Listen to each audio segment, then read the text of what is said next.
윤석열 대통령이 오늘 귀국해서 일부 부처 장관 교체를 검토 중인 것으로 지금 전해지고 있죠. 개각 검토 부처는 세 곳입니다. 문화체육관광부, 국방부, 여성가족부입니다. 대통령실 관계자는 윤 대통령의 최종 결심에 따라서 인사폭과 시기가 결정될 것이라며 이르면 내일이나 모레 개각이 이루어질 수 있다고 했습니다. 지금 문체부 장관 후보로는 유인촌 대통령 문화체육특별보좌관, 국방장관 후보로는 국민의힘 신원식 의원이 유력합니다. 자, 여성가족부 장관 후보로는 김행 전 국민의힘 비상대책위원에 대해서 대통령실의 인사 검증이 진행되어 온 걸로 알려지고 있습니다. 자, 이제 다만 국방장관, 여가부 장관 교체 시기는 정무적 요인이 변수로 거론이 되고 있습니다. 국방장관은 아시다시피 이제 해병대 최상병 사망과 관련한 논란, 여가부 장관은 새만금 잼버리 관련 감사원 감사가 진행 중이어서 교체가 다소 미뤄질 수도 있는 것 같습니다. 먼저 정kun기 교수님, 네. 자, 이 개각설 어떻게 보세요? 예, 그 국방부 장관은 또 용산에서는 자연스럽게 해병대 박대령 건과 관련해서 뭐 해결할 수도 있는 이런 그 저는 개각 카드라고 보는데 문제는 그 신원식 장군이에요. 장군이 아니죠. 지금 신원식 의원인데 조금 그 강한 이미지죠. 강한 이미지와 탄핵 당시에 어떤 그 극우 세력들하고 활동과 관련된 뭐 이런 이미지도 있고 국회에서도 계속 그 김병주 의원하고 그 각을 세우는 걸 보면 조금은 너무 그 강한 이미지인데 뭐 또 장관 되면 뭐 잘 할지 지켜봐야 될 것 같고요. 그 다음에는 문체부 장관인데 유인촌 전 장관 얘기가 나와서 너무 올드보이 이미지가 좀 강한 걸로 보입니다. 그래서 별 신선하지가 않다 이런 느낌이 좀 들어요. 그 다음에 여가부인데 여가부는 대통령 공약이 그 없애겠다고 그랬는데 그 얘기는 쏙 들어가 버렸어요. 좀 할 말을 해야 되겠습니다. 아니 그 내각을 새롭게 쇄신하는 의미에서 이거 뭔가 좀 없앨 걸 없애고 이 여가부 뭐 하는 일이 없어가지고 진보 정권이 가장 그 정말 쪽팔려하는 그런 그 부처 아니었어요? 그런 부처 없앤다고 그래놓고 없애지도 못하고 지금 1년을 끌어오다가 또 새 장관을 임명한다. 이런 점에서 참 그 부분 개각이 나오고 있지만 뭔가 신선하지 않다. 좀 약간은 좀 미진한 느낌 좀 듭니다. 근데 여가부 없애려면 그 국회 협조가 필요한 거 아니에요? 정부조직법 개정을 해야 되고요. 그거는 어쨌든 대통령 공약 사항이고 하기 때문에 이번에 이제 논란도 있었고 잼버리 대회로 정식으로 야당한테 제안을 하고 정부조직법 개정안을 내서 추진할 문제죠. 근데 말로는 없애겠다고 해놓고 게다가 저렇게 큰 사실은 엄청난 과오를 잼버리 대회에서 저질렀는데 그에 대해서 뭐 어떤 조치도 없이 그냥 슬그머니 후임 장관 나오는 거는 제가 보기에도 납득이 안 된다라는 말씀을 좀 드리고 싶고 전체적으로 보면 이게 이제 과거로 되돌리는 지금 개각인 것 같아요. 결국 MB 정부 시절의 인물들, 그러니까 이동관 이동관 지금 방통위원장도 돌려 쓰는 거고 이주호 전 장관 돌려 쓰고 급기야 이제 뭐 유인촌 전 장관까지 돌려 쓰겠다고 한다면 이거는 과거 회기여도 한참 과거 회기인 거죠. 정부를 몇 단계 거슬러 올라가서. 그런데다가 이동관 그 방통위원장이 과거 이제 뭐 대변인 홍보수석 시절에 언론장악 논란이 있었다면 이 유인촌 장관은 문체부 장관 시절에 이 이른바 문화예술계에 대한 그런 어떤 그 뭐랄까요 장악이라 그러면 표현이 적절치 않고 일종의 블랙리스트와 같은 이를테면 영화감독 이창동, 박찬욱, 봉중호 이런 사람들도 좌파들이니까는 집중 관리해라 뭐 이런 식의 오더를 내렸던 그런 화려한 전력이 있지 않습니까? 결국 대통령이 원하는 건 이념의 전사들을 원하는 것 같아요. 그러니까 집권 1년 차에는 주로 이제 교수들, 그것도 서울대 교수들 중심으로 내각 인선을 해봤는데 별로 신통치 않더라. 지난번에 그 8.15 광복절이나 그 뒤에 그 뭐 국립외교원 가서 한 얘기들을 종합적으로 미루어 보면 앞으로의 인사가 어느 정도 예측이 되는데 정말 이 좌파들하고 단호하게 맞싸울 수 있는 이념의 전사들을 임명하겠다. 신원식 이 장관 후보자 같은 경우에도 최근에 이제 홍범도 장군 논란 관련해서 광복회장이 국방부 장관에게 편지를 썼을 때 당사자인 국방부 장관보다 더 격렬하게 그 원로를 비난하면서 당신이나 물러나라. 보기에 따라서 굉장히 패륜적인 이제 그런 태도를 취했는데 그런 사람들을 선호하는 거죠 대통령이. 과거에 이제 그 노덕술이라고 유명했던 친일 경찰이 반민특위에 제소가 됐음에도 불구하고 그 뒤에 다시 노덕술을 갖다가 활용해가지고 이 대한민국 경찰에 뭐 기틀을 세웠다라고 얘기를 하는데 그때 모습이 자꾸 연상됩니다. 네, 우리 이민찬 부대변인. 과거형 이념형이 떠오른다. 새로 거론되는 분이 그런 얘기거든요. 글쎄 뭐 저는 뭐 동의하기가 어렵겠죠. 동의하시는 게 있어요?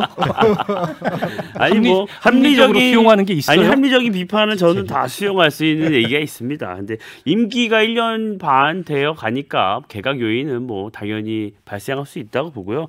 이게 대통령의 뭐 인사권은 고유 권한이기 때문에 뭐 아직 발표가 난 것도 아니잖아요. 그래서 근데 벌써 이거를 단정해서 뭐 얘기하는 건 그렇지만 몇 가지만 말씀을 드리면 일단 여가부를 폐지하고 하는 법안은 제출했죠. 정부조직법 개정안 이미 임기 초에. 근데 그 뭐 전혀 뭐 여당에서 동의해주지 않잖아요. 그 이미 어쩔 수 없는 부분이 있는 거고 그래서 여권 일각에서는 여가부 장관을 공석으로 두고 차관 대행으로 해야 하는 것 아니냐는 말까지 나왔는데 그럴 경우에는 어떤 책임지는 부분이나 여러 가지 문제가 있을 수 있기 때문에 여러 검토를 하는 것이라고 저는 보고요. 이 문체부 유인촌 장관 말씀 문학의 블랙리스트 말씀을 자꾸 주시는데 그게 법적으로 확인이 됐습니까? 처벌을 받았나요? 유인촌 장관이? 처벌 받으면 없었던 일, 처벌 안 받으면 없었던 일이에요? 아니죠. 그 제 말씀은 그 법적으로 그게 완전 본인은 부인하고 있고 법적 처벌을 받지 않았어요. 그 문재인 정부 어묵했던 문재인 정부에서 적폐청산위원회를 만들어서 다 뒤졌는데 유인촌 장관 과거까지 다 뒤졌잖아요. 근데 그 법적으로 처벌받지 않았어요. 유인촌 장관이 그런 식의 언급을 한 사실이 없습니까? 유인촌 장관이 그 언급 갖고 그렇게 다 할 수는 없죠. 법적인 책임을 여부를 묻는 거죠. 저희가 그 이제 진영에서 평가는 할 수 지금 윤석열 정부의 사고 방식의 문제는 그거예요. 아니죠. 법적으로 문제가 없으면 문제가 없다. 아니 진영에서 비판을 하고 과거 말씀을 하실 수 있지만 그 사람을 객관적으로 보려면 법적인 잣대를 봐야 하는 거죠. 아니 과거가 다 뒤져서 법적인 평가를 받지 않았는데 어떻게 그랬다고 단정해서 그 사람은 그런 사람이라고 할 수가 있겠어요. 그거는 조금 다른 문제죠. 그리고 민주당이나 그 야권에서는 법적 평가가 내려진 분들에 대해서도 옹호하고 있잖아요. 한명숙 전 총리나 우리 조국 전 장관 유죄가 나와도 옹호하고 있지 않습니까? 근데 법적인 판단이 아예 없었던 분한테 어떻게 그 사람은 블랙리스트를 만들어서 그런 식으로 행동을 했다고 단정해서 규정을 할 수가 있습니까? 진술이 엇갈리는데 그거는 맞지 않다고 저는 생각을 하고요. 또한 신원식 이 의원에 대한 이 장관 내정설은 이미 오래전부터 뭐 보도가 많이 됐죠. 그리고 그 국가안보실 내부 이제 2차장과 그 국방비서관 교체와 맞물려서 준비된 인사라고 봅니다. 그래서 신원식 의원 같은 경우에는 군 삼성장군 출신이잖아요. 그 과거 군에 있을 때도 작전통입니다. 그래서 미국과 합참에서 주로 생활을 하면서 근무를 하면서 한미 작전 분야에서 특화된 분이기 때문에 윤석열 대통령 취임 이후에 한미일 결속을 강화하고 있는 이 상황에서 어떻게 한미 간의 이 군사작전 분야를 강화할 수 있을까? 이뿐만이 아니라 이 국회의원 4년을 지냈기 때문에 정무적인 감각이 있다고 볼 수밖에 없습니다. 그런 것을 두루 겸비한 분이기 때문에 저는 뭐 좋은 인사였다라고 평가합니다. 네, 이 댓글 중에 오늘 이민찬 부대변인 홀로 고군분투한다 이런 글이 올라와 있습니다. 김득수 소장님. 네, 이번 이제 개각은 사실 전체적으로 보면 국민들은 민생에 관련된 분야가 너무나 지금 안 좋기 때문에 이 부분에 대해서 좀 실력 있고 능력 있는 사람 했으면 좋겠다 이런 생각을 오히려 많이 할 겁니다. 그런데 이게 뭐냐면 전부 이제 책임 회피성 뭔가 문제되는 부분에 대한 약간 땜질식 개각을 운을 띄우는 것 같아요. 이제 국방부 문제라든지 또 여성가족부 문제라든지 이런 그리고 이제 문체부 같은 거는 어떤 느끼냐면 이동관과 짝을 이룰 사람 이런 느낌을 딱 줘버리니까 대통령의 이 개각도 정말 국민들이 원하고 좀 뭔가 이 대한민국이 지금 정말 어려워져가는 이 대한민국의 앞길을 좀 열어나갈 이런 능력 있는 사람을 했으면 좋겠다 이런 것들을 완전히 또 뒤엎는 거고요. 한결같이 강경파들로 구성되어 있는 걸로 보이고 또 뭐 MB라든지 이제 이런 올드보이를 이제 소환하는 형식이니까 만약에 문화체육부 장관을 한다면 지금 현재 대한민국 K-팝이라든 이런 문화를 좀 이해하면서 대한민국 문화가 어떤 쪽으로 발전해 나가야 되는지 이런 걸 생각한다면 좀 더 문화예술인을 굳이 쓰겠다라면 좀 젊은 사람. 그러니까 지금 이제 나이를 말하기 뭐지만 70대가 넘어가신 분, 그리고 과거에 또 장관 했던 분을 왜 굳이 쓰느냐 이런 문제가 생각이 들고요. 그분이 또 했던 강한 또 밈의 그 돌아다니는 게 찍지마 뭐 열받쳐서 이런 게 완전 또 돌아다니는데 이걸로 총선에도 별로 유리하지 않을 것 같은데 이런 생각 이런 것까지 막 겹치고요. 그다음에 이제 국방부 장관 같은 경우에도 아마 국민들한테 신원식위원회에 대해서 좀 좋은 이미지나 긍정적 이미지를 가지고 있는 경우가 거의 없을 겁니다. 그래서 야 하필 뭐 정말 또 교체도 오히려 더 안 좋은 쪽으로 가는 거 아니에요. 이런 걱정도 많이 되고요. 그리고 이제 아까 이야기한 여가부 문제는 법을 제출해서 해결되는 게 아니라 여야가 약간 이 정부 이걸 개편하려면 좀 타협을 해야 합니다.